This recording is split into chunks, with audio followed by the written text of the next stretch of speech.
clear for takeoff. Once again, welcome to Jet Fuel, the Jets Sport podcast. As always, I am your party host, Joe Rivera. And along with me, as always, is my astute, educational, incredibly handsome co-host. He is the president of the Jermaine Johnson fan club, none other than Matt Slard, aka King Sliz. Sliz, say hello, my friend. What's up? Love Jermaine. Popped off, right? Had himself a game, man. Hey, credit where credit's due. He made some plays. Jermaine Johnson, off-ball linebacker, just like we drafted him to be, right? Elite in coverage. I sense the pain in your voice having to say that. But yeah, man, I mean, credit where it's due. He had a pretty good game, right? Yeah, absolutely. Pretty good game. It's been a week away, children, life gets in the way, so things happen, right? We have to amend here and there, but so we didn't get to talk about the Denver win real quick. So let's just start there real quick, Sliz. Jets get the win over Denver. We're obviously a week and a half removed from that now. Any thoughts from what happened up in Mile High? I mean, heck at revenge game that wasn't, right? Right. like he's the rallying cry. Everyone's hyped for him afterwards. So it's like, man, we got. But really, this week and last week, kind of similar stories in both, right? Pretty dominant defensive performances, lots of turnovers, fumble luck finally for the first time in years going the Jets' way, especially in that Denver game, right? Right. And just field goals out the wazoo, man. Like we're getting, and mostly because we're starting with short fields, I don't think we're really moving the ball particularly well on offense, but we could not get anything going in the red zone, gold zone. Red, gold, green, blue, whatever color, it all sucks, right? It's the bronze zone now. It's the brown zone right now. Yeah, I think that's fair. Yeah, I don't know, Sliz. It's just, I think, we'll talk about him a little more. I think some of it is Zach, right? And more than some of it is Zach. I think it's fair. It was in the Broncos game that he had Garrett Wilson in the end zone and he missed him by a couple yards. Like he had him and he saw him late and he just missed the throw. So, things like that happen and Zach has to be better. We all know that. I don't know what his future is at this point. Like I think the Discord gets a little bit too one way on Zach, to be honest. He's improved, right? Like he's improved from quarterback 35 to quarterback 30, quarterback 20, 25, whatever it is, right? You're splitting hairs at the back end of it, but has he improved to the point that you're now considering picking up his fifth year option? Of course not. Has he improved to the point that he's a viable option for the future? Of course not, but he's improved. And the truth is with Zach is the one thing we said about him last year is we just wanted to be Garoppolo, right? That was it. And Zach's been pretty Garoppolo-like over these last 3 games. He's not actively losing you games. The Jets fans wanted Mike White. Well, we're getting Mike White, right? I think I forget who tweeted out earlier. Maybe it was Jets Media on Twitter. Zach had 0 big time throws and 0 turnover worthy plays against the Eagles, right? He is executing the dink and dunk and he's keeping it. His biggest leaps is his completion percentage. The short accuracy stuff is definitely improved. And really, I think a lot by design in the offense, not taking risks downfield, not really pushing the ball, not trying to take the ball, the top off. And it's working because the defense is wrecking absolutely havoc in terms of turning the ball over. So it's kind of when the D's turning the ball over at the clip it has been, we're turning over elite quarterbacks 2 to 3 times, maybe 4 times a game. Right. Yeah, hunker in, let Greg Zuerlein kick a million field goals and make them beat you, I guess. Right. Here we go. I think his 5th year option will be 100% picked up from NJ Vader in the chat. What do you think? 100% seems a bit high before we start talking about some other stuff. What do you think, though? I don't know. I don't think it's the 0% chance that we would have given him prior to the year, right? I do think there's a chance. I think a handful of I think a big piece of that kind of depends on how the Rodgers situation is going to play out, right? I didn't expect more than 1 year. I didn't really expect more than 2 years. We'll see what the Achilles and all that plays out. I think there's a chance. Zach isn't going to hit certainly the Pro Bowl incentive, a handful of incentives on that 5th-year option tag. So we'll see. I don't know. I think it's low. I think it's 10% or less, but this staff and this coaching staff and JD, and I feel like they have put a lot of chips in the Zach basket. I don't think they're wanting to give up on him. Yep. 100%. Have to pay someone once Rodgers is done. Is paying Zach $18 million or even $20-25 million versus, I don't know, either drafting someone or paying some bridge like $15 million. Is that $8 million really? Yeah. What's holding you up? Maybe not. Right. I don't know, man.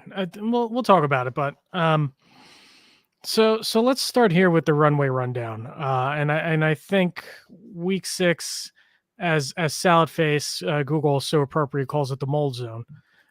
Week 6 was a little bit more of the same, right? Like they were moving the ball a bit, they were figuring it out, but once you get inside that red zone, green zone, gold zone, mold zone, whatever it is, brown zone, it's not pretty. But this defense shows up once again. They had Jalen Hurts in hell in this game, and some key sacks and big spots. I mean, the problem with this team is still they don't have a signature edge rusher. They don't have a preeminent edge rusher. Bryce Huff is turning into that guy. I've somehow been coined as a Bryce Huff hater by Teutonic when it's just like my entire stance has been like, I've wanted more Bryce Huff for years, right? The staff is, for whatever reason, continually moved him down the totem pole. Right. But it's like my biggest thing with Bryce is I want to see the stats translate as the snap share grows. That's been the biggest thing. Before you crown him, like, yes, he is dominant as a pass rush specialist. Let's see the full package. Let's see that win rate, that pressure rate sustain itself, or at least normalize out where he's been the past couple games with the elite guys with that larger snap. Right. And that's the thing, man. It's like you said it. They've done everything they can to move Bryce Huff down the totem pole, because you look at Saleh's first year, they had no interest in playing him, right? He was inactive. You look last year, even then. It's just they found every which way. They've drafted edge rushers in the first round, 2 of them. They drafted Michael Clemens. It's like, how crazy. It seemed like he was a surefire guy we're going to let walk at the end of the season once we made the Will McDonald pick, to we're at the bye weeks going into week 7, and it's like, man, we need to extend this guy now. We cannot let him walk, right? And if you're him, if you're Bryce Huff, you wait. You have like, and the thing is, it's like, not you wait till you rack up 6 sacks against Tyrod Taylor. You wait until you beat up on Jimmy Garoppolo. You wait until you beat up on whoever the heck New England's playing at quarterback in week 18. Yeah, you wait. Yeah, you wait. You've had the stats. And the thing is, it's like, the other dangerous part about it is, like, if you're Bryce Huff, I'm sure you feel a certain type of way, right? I'm sure you feel a way like we're just saying, listen, you guys drafted 2 first-round edge rushers. You drafted Michael Clemens. You signed Carl Lawson. Like, you tried to find every which way to not let me see the field, like every which way. And like, yeah, they had him as their third down NASCAR package specialist last year, and like that showed you how much respect they had. But he's had to fight for every snap he's had, right? And now it's like, if you're Bryce Huff, like, screw you guys. Like, I'm going to go somewhere where they respect me and they appreciate me. Listen, money talks, the dollar talks ultimately, but it is cool to see him turn into the player that we already knew he kind of was. And as the snap share keeps going up, there's hopefully the production follows. But I don't know. I just, it's weird because, like, I'm not a non-believer in Bryce Huff. It's just, it's like, he was an undrafted free agent, so it's like you always have to prove that, right? Bart Scott says it all the time. Sometimes you like the undrafted guys more because they're fighting for their meals, like every day, every snap. Looks like they're fighting. So who knows, man? Who knows? Sliz, obviously a big win, week 6 versus the Eagles. Like we're discussing. 2 starting cornerbacks out. What are you seeing from this defense right now? I don't think anyone expected the corners to play like they did, and let's be fair. Like AJ Brown still got his, right? He still put up volume. He still put up yards, moved the ball on us. But man, like it felt like a disaster waiting to happen going into this game. Down your two corners. Our defense has been so predicated on elite corners holding up in coverage. And man, as much as it pains me to say it, the linebackers have really messed a lot, right? They haven't gotten chewed up over the middle of the field. They've been aggressive downhill. They've been tackling. They've been breaking up passes. And like, we got the two good games of Bryce Hall. Hopefully we don't need to see him again the rest of the season, because if there's anything we know about Bryce Hall is he's very hot and extremely cold for long stretches, right? Like, let's not forget, we've played the Eagles in preseason, right? And Bryce Hall looked awful. He's looked awful almost every time he's touched the field under the solid regime. So like him coming out and doing what he did the past two games is absolutely impressive. It's awesome. You hope we don't need more of it, because Sauce and Reed are dominant, and them being back adds a facet to the defense. Although I don't know, maybe Bryce Hall's got to hit the jugs machine with Sauce and show Sauce a thing or two, right? I mean, good for Bryce Hall. Because like Sal even said a post game, this is a guy that, he was fighting for a spot. There was that whole camp controversy, was Sauce going to is Bryce Hall going to start over Sauce? Like, is Sauce going to like, everybody knew that Sauce was coming for that spot period when you draft a guy 4th overall. So, but the guy's been ready, and you have to respect that. You have to respect that. He hasn't looked out of place. He hasn't looked overmatched. Again, to your point, you don't want to see him on the field all the time, right? But for a guy that's a depth guy, Saleh was giving him his flowers, and you respect that.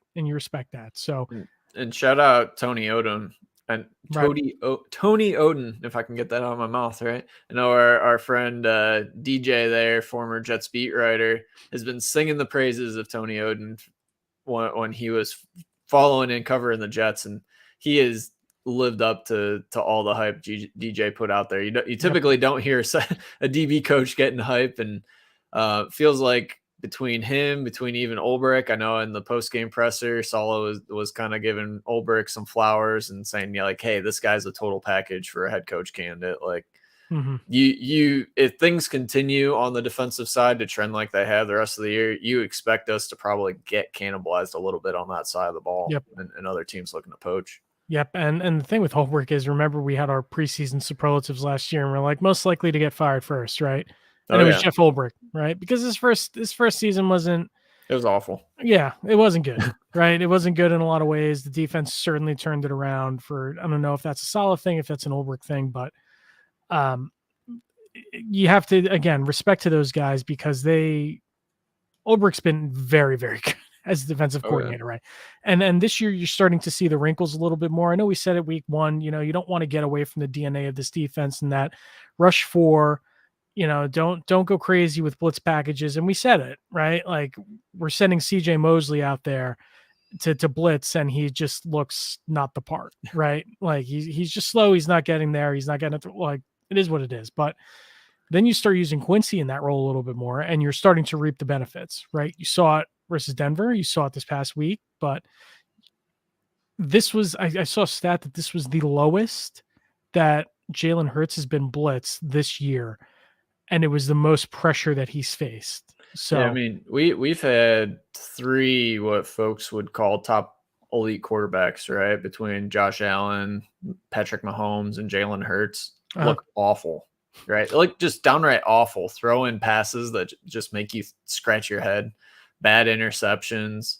Not really moving the ball effectively or competently. They're not doing it consistently. Like, that is impressive, man. And after the bye, it opens up. Like I mentioned, rattled off some of the quarterbacks earlier. Like, you're not even getting Daniel Jones. You're getting Tyrod Taylor, which maybe that's an upgrade for the Giants. You're getting a Jimmy G. You're getting Herbert, but you're getting them at home and a Chargers team that can't get out of their own way all the time, right? You're facing some younger quarterbacks. You'll get a CJ Stroud lately, who's been playing good, but he's still a young quarterback. You're playing a Sam Howell. You're playing a Desmond Ridder. Like, there's some tasty matchups for this defense when you start looking at the second portion of the schedule.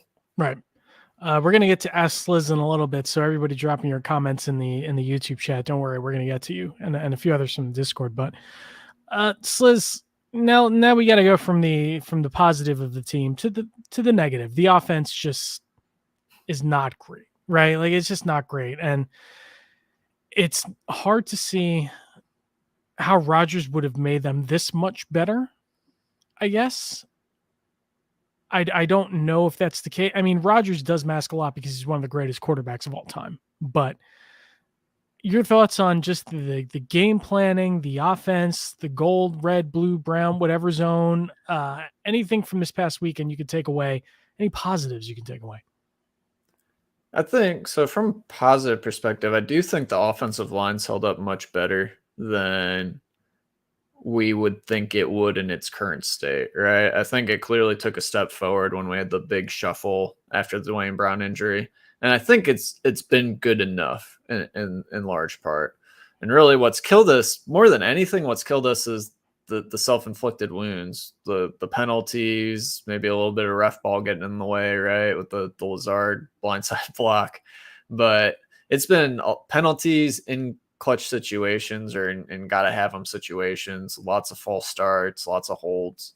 That's really been the downside. Certainly Breece is a massive plus, right? He's been, since he seemingly got up to speed and really hit the ground running in that Denver game, he's been a plus asset for him. He did look a lot faster versus the Eagles too. I know he had limited work, but it just felt like he had a little bit more burst. So maybe he's getting his legs back. Who knows? Yeah. And it was a decent Garrett volume game too, right? And I know he kind of left for a moment getting tied up in the turf and was a little vocal about that. But I mean, I think it was 8 catches on 12 targets. Like that's good volume for Garrett. The issue has always been everything outside of Garrett. And I think a game like against Philly and let's not get twisted. I know as Jets fans, we're highlighting all of our deficiencies in the secondary. That Eagles secondary was just as good as ours, and we really did not take advantage on the back end, right? They were down Darius Slay.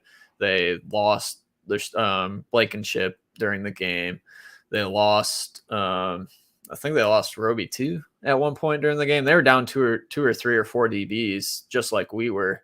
And yeah, we did not take advantage on the outside, which is a little disappointing, right? You would hope we'd get a little bit more opened up game script, kind of like we had against Kansas City, maybe expecting to chase points. And we didn't need to when it was all said and done, but we would have liked to see it cut loose a little bit. And I think you're just seeing we lack the guy that can take the top off, and just wide receiver 2, 3, 4 cannot consistently get open. Yeah. Right. And it's going to be, there's no fix on this roster. Yeah. We're not going to activate Jason Brownlee, and Jason Brownlee is not going to make a difference in that regard.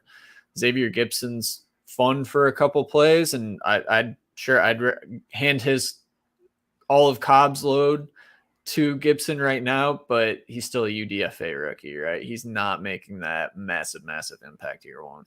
Right. And listen, we knew the deficiencies in the wide receiver room, right? Like we knew them in camp, and we all said it when Corey Davis retired. We said in this podcast, like Davis's retirement goes from, okay, well, this is a wide receiver room that's maybe top half of the NFL, maybe to clearly below average, right? Randall Cobb's been bad, and people want to get on Zach for the throw that he dropped this past weekend, but I mean, it hits him in the hands. It hits him and I know it's not the best placed ball, but those are the types of passes that he needs to come down with to keep his snaps, right?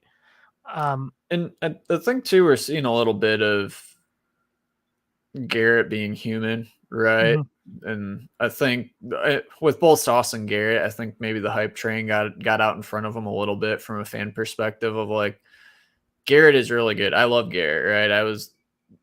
Once I bought into, we probably need a wide receiver, Garrett was my number one guy all pre-draft process and through, and he's shown you why. But Garrett as that elite guy that's going to carry a room and is going to elevate a quarterback, like he's not that, right? So interesting. He's not. Yeah. Why do you say that? What's changed? I've held that pretty consistently. We had a lot of that conversation in the offseason where I don't think his route running and separation is top tier. Like, and he could get there, right?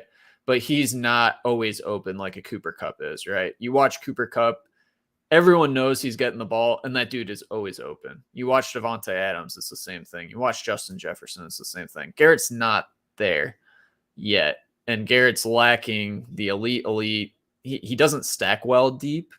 And this is something, and this is total rabbit hole, but I know like Ink brought it up in the pre-draft process when it's like, man, Olave stacks way better than Garrett. Garrett tested phenomenally, but that speed didn't really show up translating in a vertical route plane. It was more horizontal. You see how exciting he is with the ball in his hand. You see his catch radius. He is a good route runner, but he's not like elite at separation, and he's not elite at vertical stacking. And those two things, I mean, it's part of why it feels like we're always playing with a bubble, like 10 yards deep on this offense. And it's not solely on Garrett, but he's also not popping the bubble either vertically. Right. Yeah. And I think it's a good point. I think that, I mean, Mecole Hardman was never going to be that guy. Right. And you said it perfectly recently. Like, Mecole Hardman's a guy that the Chiefs and Andy Reid spent a second round pick on. And why would we ever think that we could figure out Mecole Hardman with Nathaniel Hackett in this offense when Andy Reid and the Chiefs didn't bother to even extend him an offer? And he was a free agent this offseason, and he signed for peanuts, right? Like, this is the reality of it. And we said that when he was signed, like, it's a very good low risk signing, not a lot of money. He's your gadget guy, but they clearly have no use for him at this point. That Gibson's getting the gadget snaps before he is, which I'm not sure I agree with, to be honest. But this wide receiver room is maybe you make a move for Davante Adams at this point, right? No, because Davante and Garrett Wilson coming up later on that. Yeah, I mean, maybe that's the way you look, but I don't know. It's interesting that wow, we hate Garrett Wilson now on this podcast. Insane. Yeah, number one Garrett Wilson hater. So listen, I mean, this podcast wouldn't be complete if we didn't talk about Zach, right? What have you seen from Zach in over these last 3 games, Liz? I know it's a small sample size. I just, I'm not telling you to inject us with copium or hopium or anything, but what have you seen from him? The word that jumps out is boring, right? Mm-hmm. Play boring football. The Chiefs game felt like, hey, there's something here, and since then it's like, man, this is just it's boring. It's really and that, like, that's not all negative, right? But you're not seeing anything really off script. You're not seeing anything pushed vertically. You're not seeing a lot of those fun arm angle type things that frankly you draft a guy like Zach Wilson to be able to do, right? I know watching Monday Night Football last night, and it was a bad game for Herbert, but there are a couple plays where it's like, oh man, like, he's got a free rusher in his face. He drops the elbow, does a sidearm on a dot, just rope out to the wide receiver, gets it out. It's like we haven't had to see a lot of that, but we also just haven't seen it. Mm-hmm. Yeah, the stat I threw out earlier, I think, sums it up. Zero big time throws, 0 turnover worthy plays. He's letting the offense try to grind it out and letting the defense hold its own. From Big Boye in the chat, in my opinion, he's definitely improved, but still not a great place. If he keeps improving at a decent pace, I'd keep him. But frankly, if he plateaus, let him walk. I mean, I think, they're not going to release him after the year unless something goes drastically wrong, right? Unless he's Justin Fields the second half of the season after the bye and he's just totally lost. I mean, he's going to be here next season. So he's still under contract next year, and I think if nothing else, he's proven, like, yes, he's a competent backup to Rodgers next year, and yes, we can bank on some level of development, right? Mm-hmm. And whether that's enough for him to be in the picture, you assume he's going to be in the picture in some form or fashion. even if it's on just a bridge 1-2 year deal in a competition and come 2025. But I mean, he's shown improvement, which that's kind of what it's been about all along. Right. This was probably you would have hoped this would have been happening behind the scenes. So seeing him actually improve with game reps, get his confidence up, you just hope it keeps stacking, and we'll see how it looks against, quite frankly, some bad defenses that we have coming up. Right. I mean, we said it, and you've said it on this podcast, 3-3 at the bye, right? That's what we've wanted this whole time. And that's what we're saying with Rodgers. That was with Rodgers. Yeah. So the fact that we got there, this defense looks better every week. I mean, not bad. Maybe in a different way than we would have predicted. Right. With dropping one to New England and picking one up against Philly. But. Right. And listen, man, like I said, I think the Discord has a tendency to go one way on Zach. Listen, like I said, he's improved. Like anybody can see, like the accuracy is better. The decision making is better. Robert Saleh was saying year one, he needs to play boring football. Right. And that's what he's doing. The only thing more boring than the brand of football he's playing is the discourse around it. I'm just let it happen at this point. I can't talk about it anymore, man. Yeah, listen, I get it, because ultimately I guess we both feel the same, that Zach probably won't be that guy. Like he's not going to be that guy. Like 85% chance no, unless he comes out post by and he figures out the gold zone and he figures out all the rest of the stuff, right? But like when he is the Geno Smith year 7 breakout or the Quincy Williams year 5 breakout that everyone was obviously expecting, and shame on us for having receipts 3 years ago calling him a bum. so be it, right? So be it.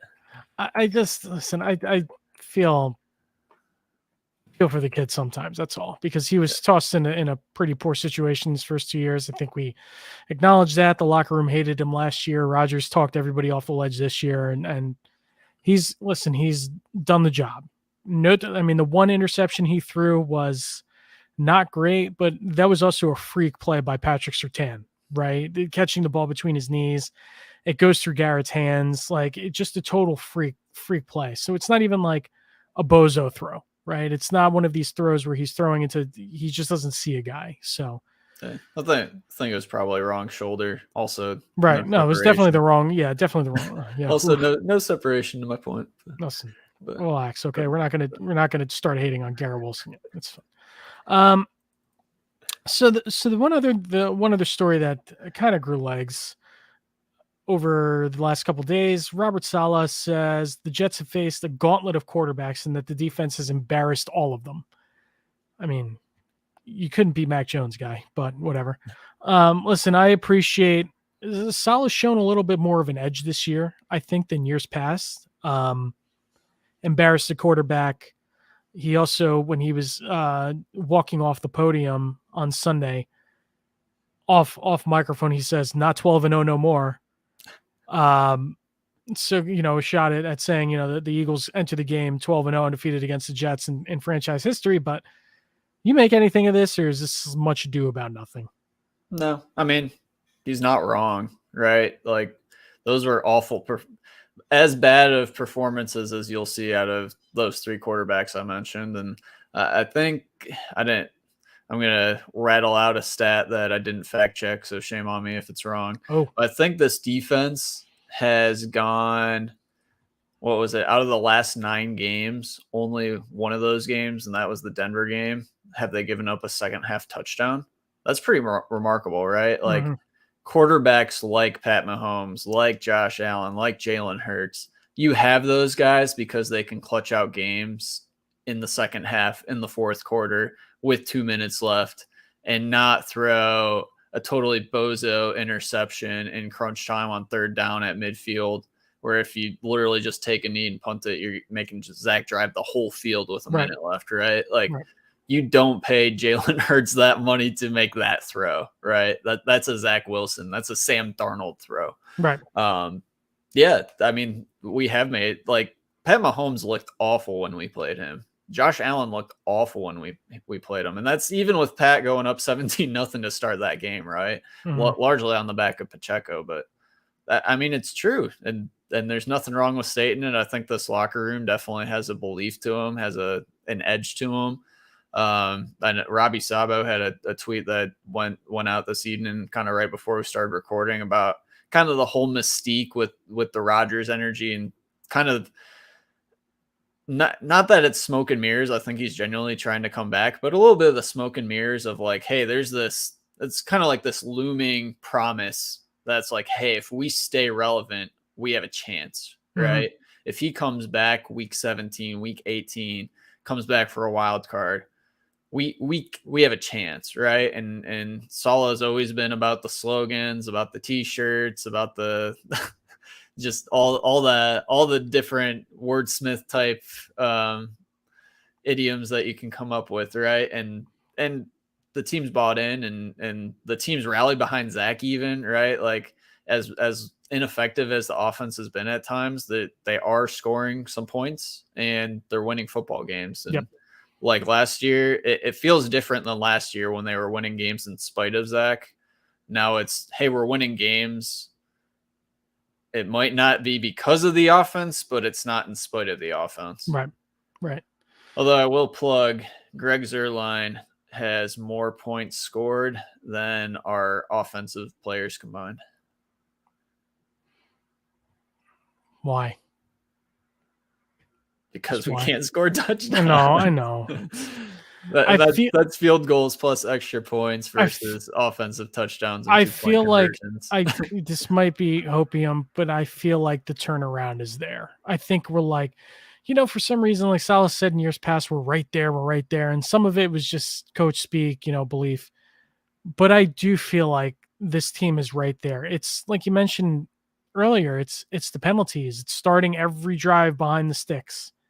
It's, running on first down and losing 2 yards on first down. And it's having a productive first down play and then giving the ball to Dalvin Cook. Yeah. So it's, I don't know. It's a lot. There's a lot to fix, but I do get the feel that we're not as far away as we might think. So we'll see. The last thing we have here on the runway rundown before we move on, Sliz. So Aaron Rodgers continuing his rehab. His quote aggressive rehab, what he said. He was on the Pat McAfee show today. He didn't want to put a timeline on it, but saw him before the game on Sunday throwing some passes without any crutches, walking without any crutches, maybe a little bit of a limp. But what's that like, seeing that? How does that make you feel? We'll see. Yeah. I'm not getting hopes up, man. Yeah. Even like, I don't know, it feels like it's one of those things. He's going to rush back. He's going to get sacked on like the 5th play of the game, and then it's going to be the same exact thing, right? Uh-huh. Where, I don't know. I think even if he comes back, he's going to be a statue. It's not going to be vintage Rodgers where you see him taking a bootleg or scrambling out. And, I don't know. I just had like the mental image of like a vintage Rodgers play of him scrambling and reaching the ball out over the pylon or right over the sticks to get the first down. And you're not going to get that. No. So it's going to be a lot of how can you orchestrate the offense? And like I said, the pass catcher group doesn't exactly excite me. So I don't know that it's a whole lot different. Right. Yeah, we'll see. This is very reckless, but I read some kind of rumor from a rando on Twitter today that apparently Rodgers may not have like fully torn his Achilles and it was only a partial tear, which is why there's a lot of talk that he's going to come back a lot sooner than people expect. But that's totally unsubstantiated and, very against. Is your source Dr. Neil? No. Speed dial, baby? No, I don't have Dr. Neil on speed dial. I wish he would fix my ankle. It's been bothering me since 2006, but whatever. Yeah, I don't know. So we'll see. It's a lot of we'll see, right? Yeah. Wait and see. All right, so let's move on to this week's Top Gun. So I don't really know. I guess Bryce Huff would be that guy for me. I 2 sacks in the game. He's got a weird sack dance. He's really starting to emerge. He's starting to pop a little bit more. Robert Saleh maybe for keeping this team together through the bye week, right? I'm gonna go Jeff Ulbrich, and okay. I'll shout out. So Luke Grant had a breakdown again this afternoon. Go check it out on Twitter. Some exotic looks up front, right? With basically 2 wide 9 players. You have Jermaine as a stand-up linebacker shaded over Quinnen's like right butt cheek, right? Just weird looks, and it worked, right? It paid off. The Jermaine punch on Goddard, which sprung the ball free for the Quinnen Williams interception.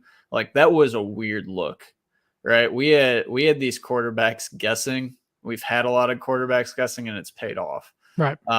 Like you said, we've been critical. Hey, just do your standard game up front. Let your guys pin the ears back and attack their lane and win one-on-ones. And we really haven't done a ton of that, right?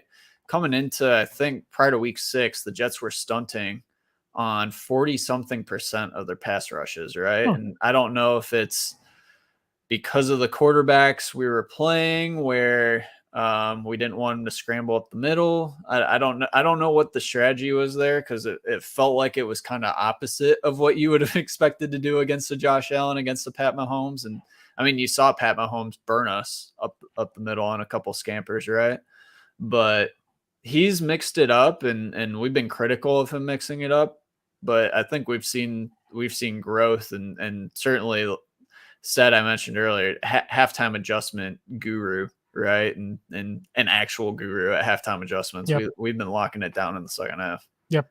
I think that's fair. So Jeff Holbrook, you are this week's Top Gun. Way to go. From first guy to get fired to Top Gun. Way to go. All right, so let's move on. So we got a little Ask Sliz for this section. So for this segment, we got some questions from the Discord. We got some good ones, some bad ones. Let's start with Nash Out. So here we go. Nash Out asks, if we beat the Giants and head into the deadline 4-3 with 3 wins in a row, what is your ideal / most realistic trade? So let me rule out some trades. Davante Adams is not getting traded. Why? Contract? Think contract situation. I don't think it makes that big of a difference here. I think the cost for us is probably prohibitive from a capital perspective. Not having that second round pick makes it awkward, right? We're not going to trade a first for a lot of these guys. So then it's like a third plus. Does that do it? Maybe. We're not going to trade for a tackle. Teams don't make tackles available, and they definitely don't. Any tackle that's available mid-year, we don't want. Right. Is how I'll phrase that. So I think you're probably looking, like, if you're looking at weapons, Hunter Renfrow has been a common name thrown out there of kind of a guy displaced, been effective as a volume guy in the past, would be an upgrade over Cobb. You could probably have him for cheap. You could do some sort of kind of NBA-like contract matching in a Lawson swap. I don't know. I just don't think a trade's going to happen. Mm-hmm. Yeah. I don't. NFL trades are rare anyway.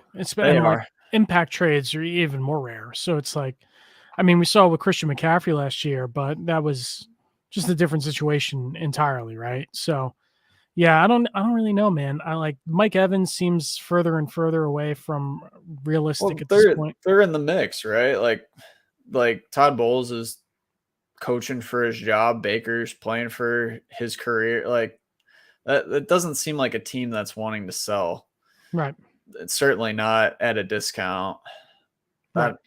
I don't know. It just feels odd. Like you saw like a Van Jefferson, right, who just got traded to Atlanta. Like that's kind of who you're looking at that tier of guy getting traded, and they're getting traded because they're not playing on their team. Right. Right. McCole Hardman's a candidate. Like if you're an outside team, and the Chiefs would probably welcome him back, but if you're a team that needs wide receiver help, are you really going after McCall Hardman on the trade market, even if it's just like a 7-6 pick swap in 2020? Probably not, right? You're probably just rolling with who you got in-house and trying to make it work. Right. So, I don't know. Cordarrelle Patterson? No. Give those Cook touches to Patterson instead. I mean, they're trading for Justin Fields, so why would you trade Patterson? So, our fearless leader Foots asks, when are you going to bend the knee to Jermaine Johnson? Maybe he should switch his number back. What was he, 52? Yeah, like and just embrace the off-ball linebacker. then I'll buy in. No, I mean, serious answer is he's been playing better. He's certainly a high effort guy. He's good in run support. You need your pass rushers to win in pass rush situations, and he stepped it up a little bit. His bull rushes look good, but his pressure rate's still sub 10%. Right. You need the pressure rate to improve, which it could, right? I've been open about that kind of the whole time. It's just you need to see it happen. You need them to win pass rush reps, not freebie stunts where we're getting them free like the week 1 sack on Josh Allen, right? You need them to win a rep. You need him to win reps consistently, which he hasn't been doing.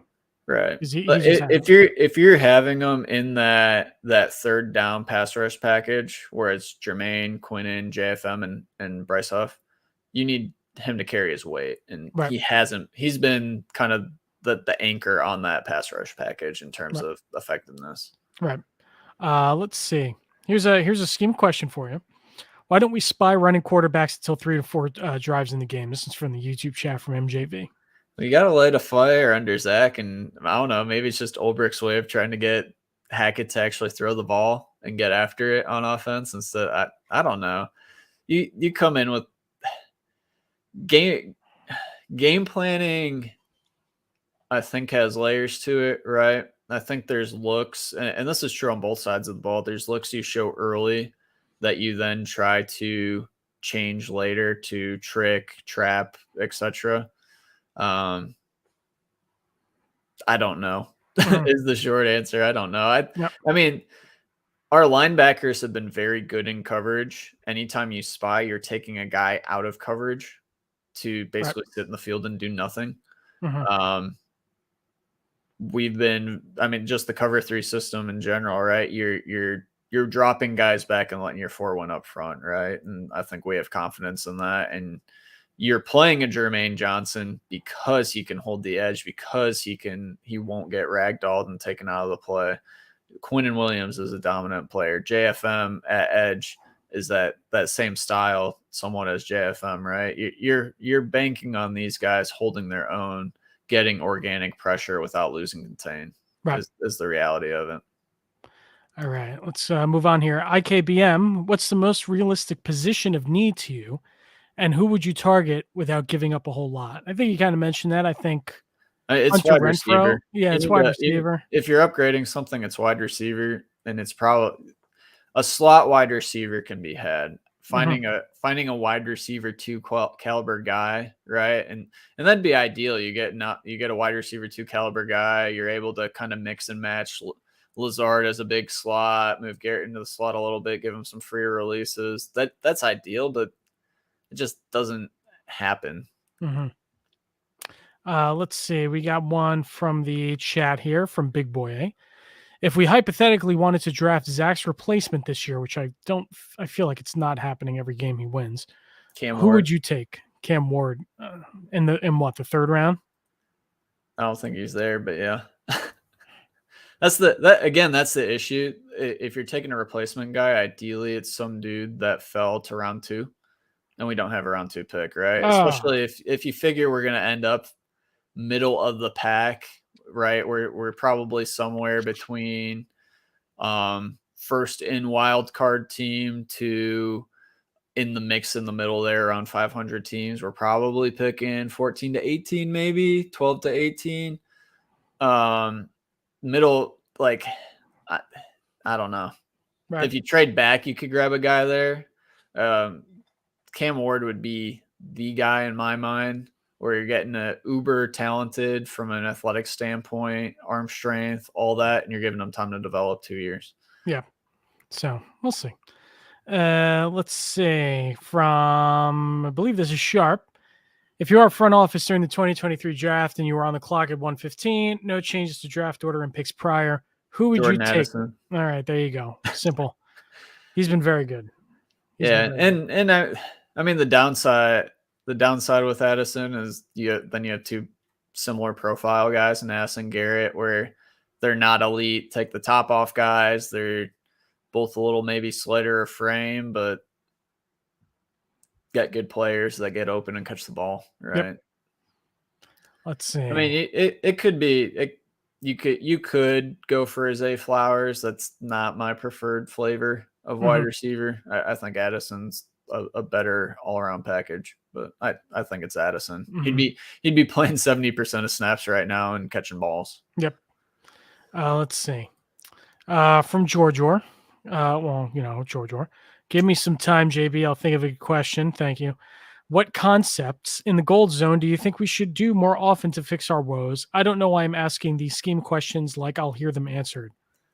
Should we just move on, or should we just? No, you have any questions? No, I feel like he's asked questions like this a couple times, and when I was sitting on the toilet earlier in pre-show, it all came together. George Orr is just fishing for an answer here. It's an answer that he's begged for the past 3 years. My man wants a Texas route. He wants the running back running an angle with the tight end pushing the seam on a post route. It's Zach's strength. He can just stare down the middle of the field and read the linebacker and pick a throw. So give my man George Orr what he wants. Give him the Texas route. There you go. Easy. And he's not going to listen to this anyway, so whatever. All right, let's see. Let's move on. Let's see. We had this one already, so I don't know it. Let's see. From Vid Stuff, one of our favorites.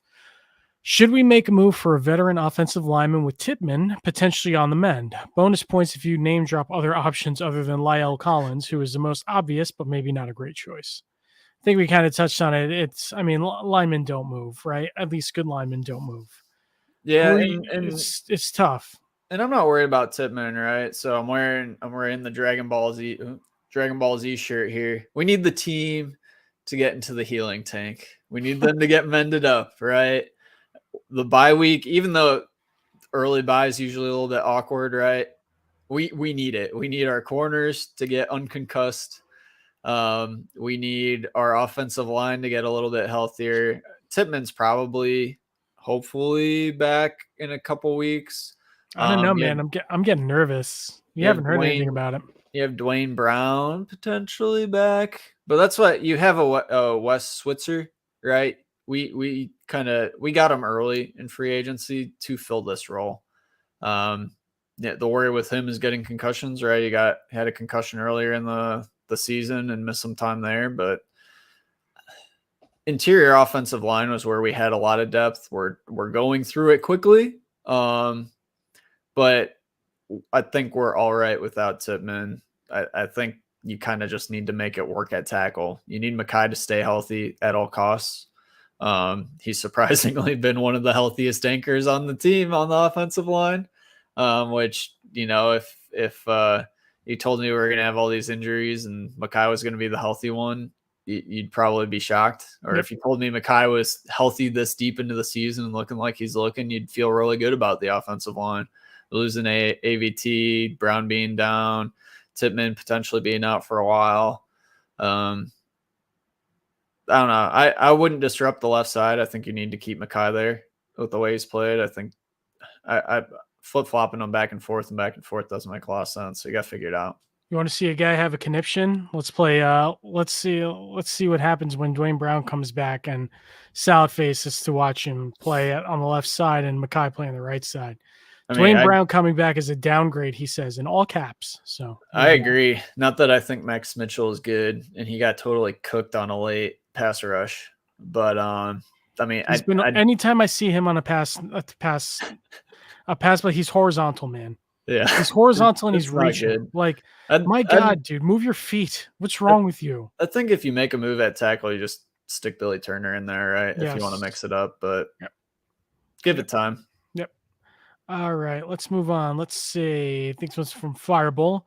When will we bench Mosley for Chaz Surratt?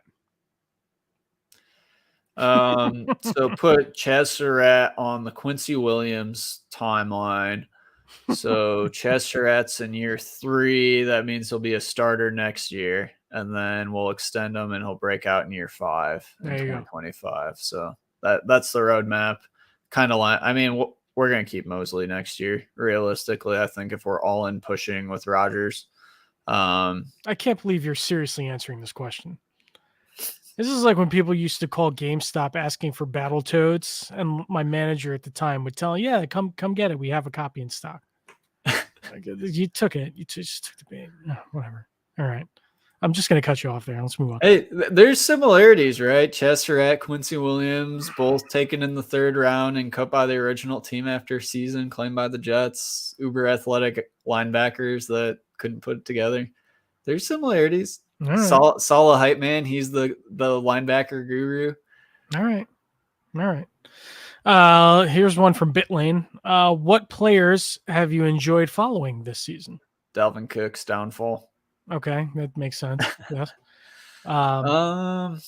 Let me think about that. Who have I enjoyed following? As a non-Jets player, I have admittedly loved watching CJ Stroud play.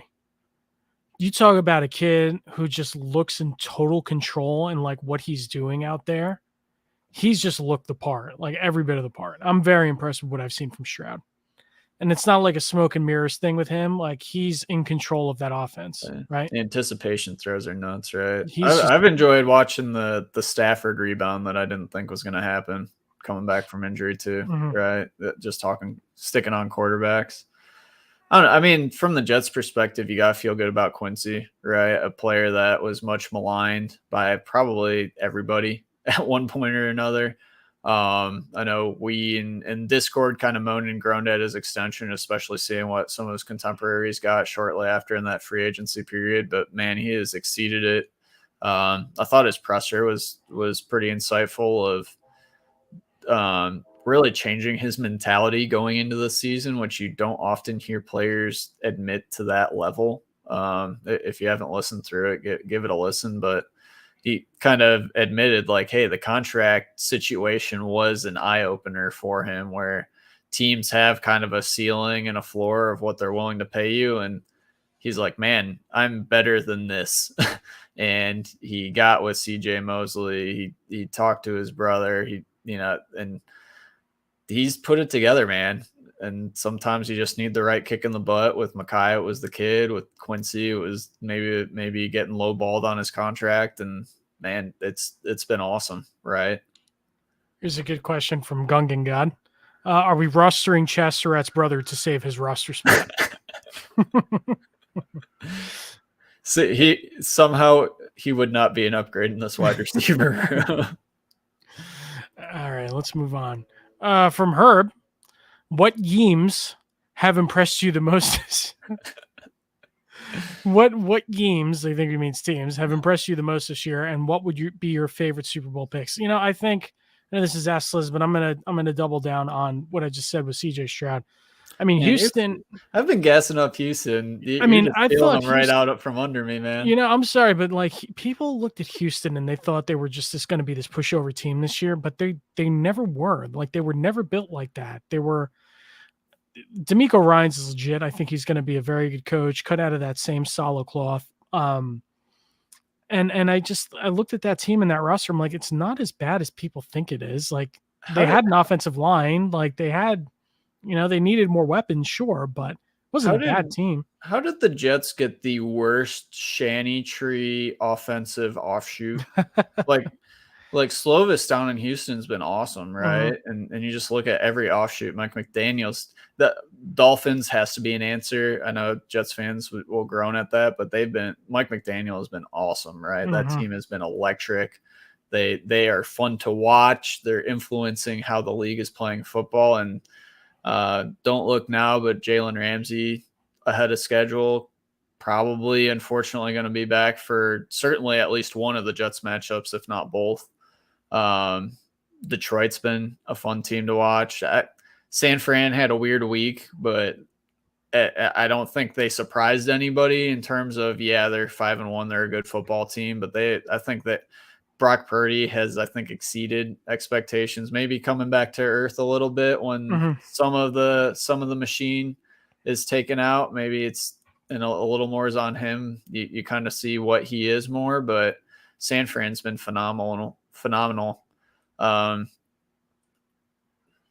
Yeah. I'll plug half of Cleveland. I hype Cleveland Defense up is as good. a defensive powerhouse, getting Jim Schwartz, adding those pieces on defense. The offense has clearly not really come together, and the Watson situation's kind of weird on offense, but that defense is special, man. Yep. And that's going to be, talk about tough matchups at a critical time of the season. I think we have them Thursday night, like week 16. Yeah, Rodgers, don't come back for that game. Wait one more week, even if you're ready. Because yeah, Myles Garrett against these tackles won't be fun. Yep. Last one that we have here, this is from Google. Salad Face. If we end up competing for a wild card spot, which teams do you think are going to be our main competitors for the 7th seed? The Raiders? The Bills.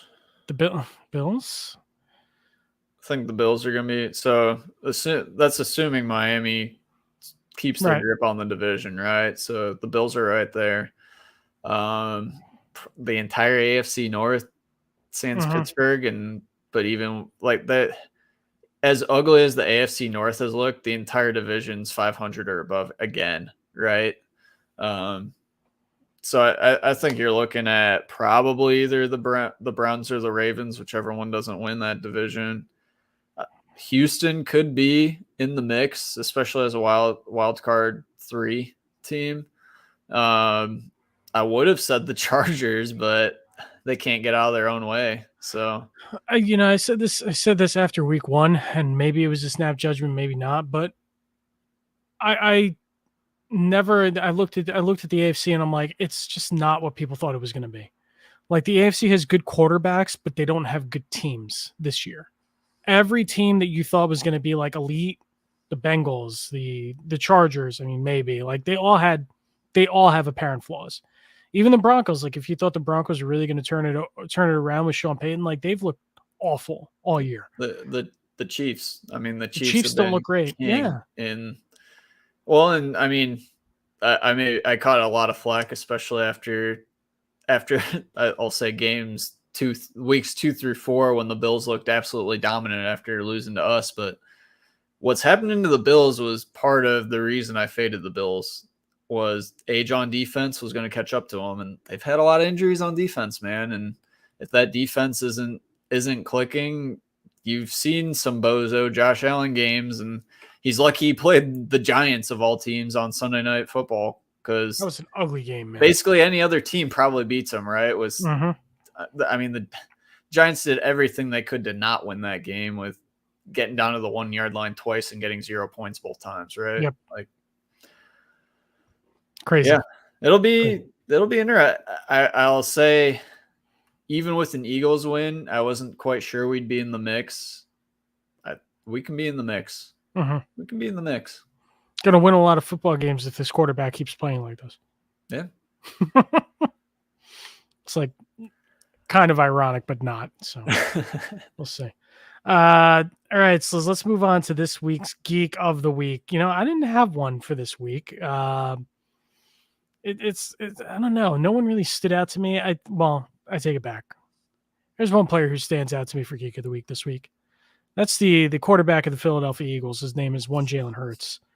Dude, take the sack in that spot, right? Like, tuck it and run. Anything but the throw that he made that Tony Adams picked off in that spot. And I know we went a little bit back and forth on Discord. Is like, listen, I know you play to win the game and all that stuff, and like winning play, like no risk it, no biscuit, old Bruce Arians thing. So like, I understand like why you would throw it there, but at the same time, you have to play the game, you have to play the situation, and there's no way that the Jets were gonna, with no timeouts and Zach Wilson under center, were marching down the field after that. Like, so run the ball. So there's a lot there, but Jalen Hurts gets my Geek of the Week this week. I was okay with not running it, but you cannot throw that. You're okay with a route you think you won and it goes incomplete and you're still forcing the Jets to drive. You cannot turn it over like that. And really, it's like, if you look at the all 22 on that, like, the Jets covered it well. If you're calling a pass in part because if nothing's open, you're banking on Jalen Hurts scrambling and making magic happen. And like you said, at worst, taking the sack. At best, he does his Jalen Hurts thing and gets a first down on some magical scramble, right? Like you're expecting him, hey, if nothing's open right away, tuck it and run. And yeah, you can't throw that. They had him in hell. He just looked lost in that game. I don't know. It's pretty interesting. Geek of the week to Google for wanting to eat the mac and cheese milkshake and hating on cheesecake within a minute of each other. I just want to point out that I'm aligned with Google in the hatred of cheesecake. Oh man, cheesecake's phenomenal. I don't do the cheesecake. Cheesecake is disgusting. Phenomenal. It's bad. What's your dessert of choice? Chocolate mousse. Chocolate mousse. Okay. Ice cream. Do you like key lime pie? Key lime pie is decent. Decent. Yeah, and it's not something I like. If I go to a restaurant, key lime pie is not something that, like, if I see it on the menu, I got to have the key lime pie. It's usually like some kind of chocolate cake. You need some chocolate. Yeah, I'm not a big chocolate guy. That's the thing. Like, I like chocolate, but chocolate lava cake, like Sharp says, I think it leaves me too thirsty. I don't know. Here we go, because we're down this rabbit hole. Where does JB land on the crumble argument? Overrated. We've been to Crumble a couple times. My wife makes a cookie that's just as good. I don't have to spend $24. I'm in the same boat. Crumble cookies were good though. They're good, but it's a good mix up every now and then. I wish I could get like a 2 or a 3 pack instead of a 4 pack. Like having to go 1 or 4. Yeah, it's too much sugar, man. I got it for the first time 2 weeks ago, maybe. Yeah, and dude, that hurt my stomach, man. Yeah.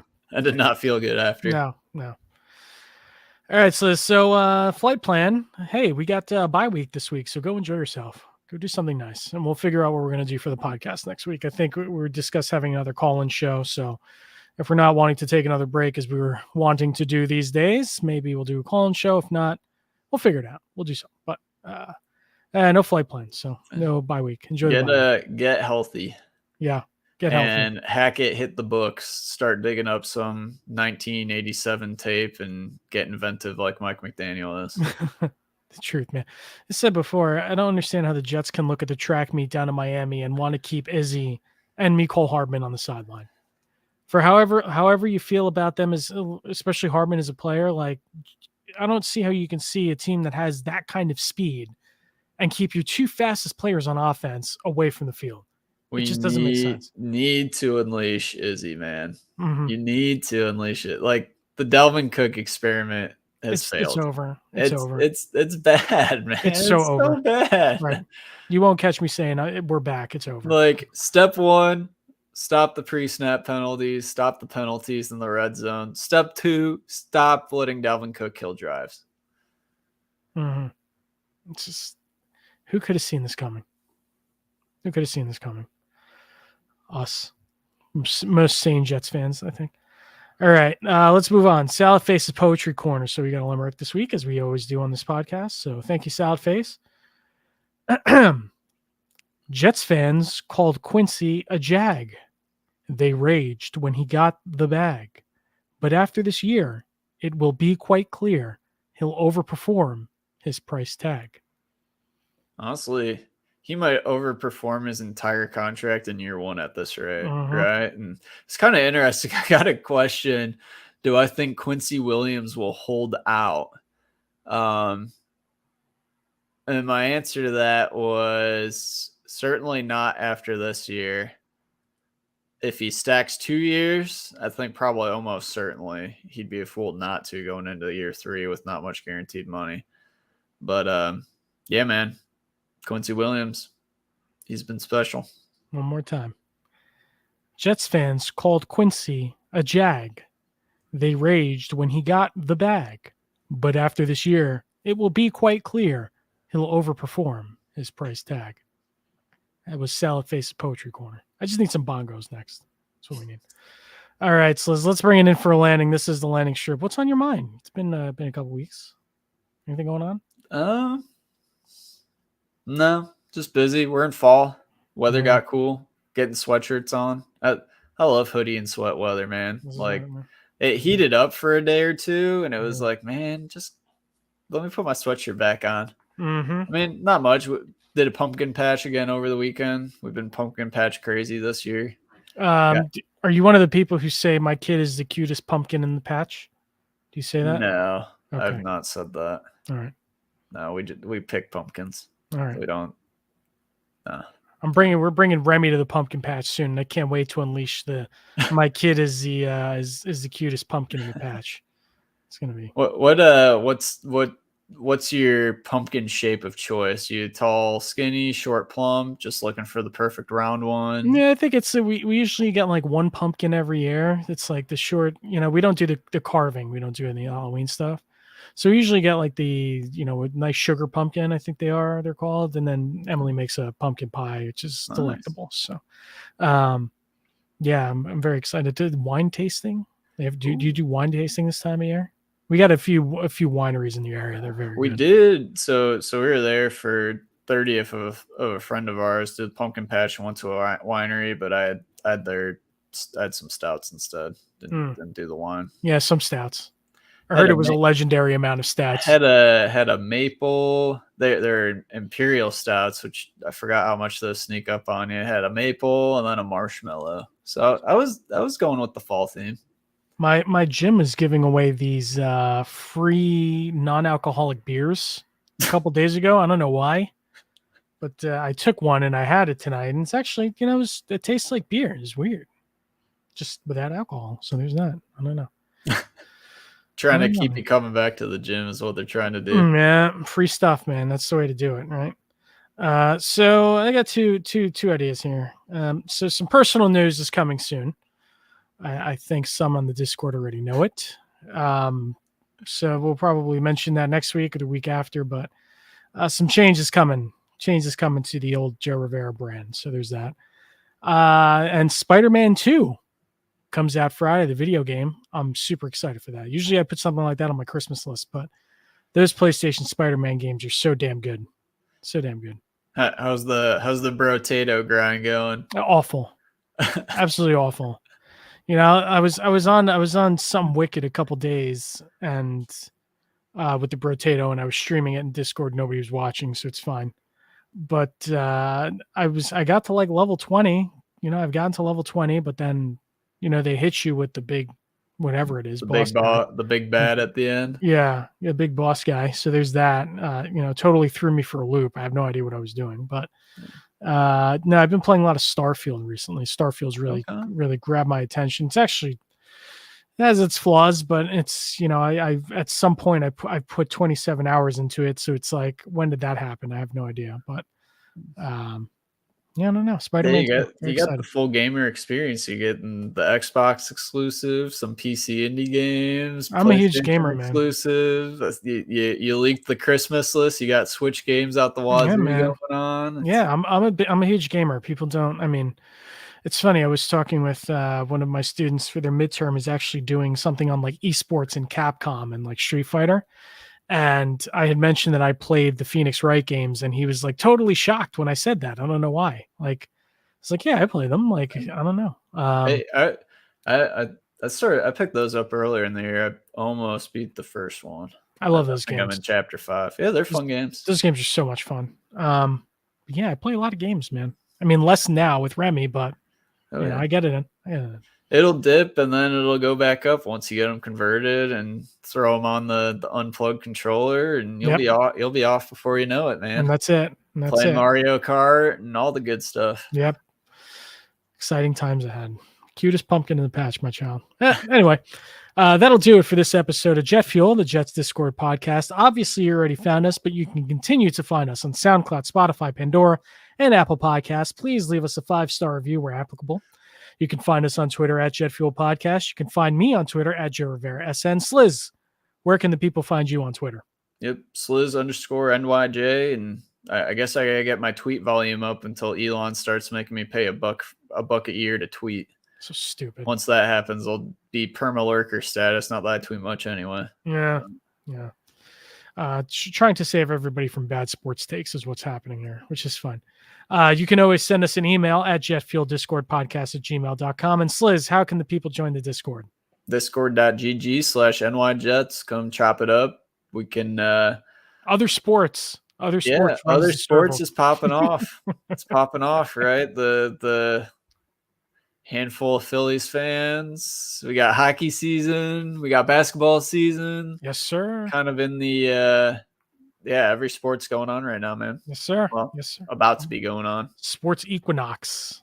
Equinox happening. So always fun times. But that'll do it for this episode of Jet Fuel. For Matt Stillard, I am Joe Rivera, reminding you can't take flight without jet fuel.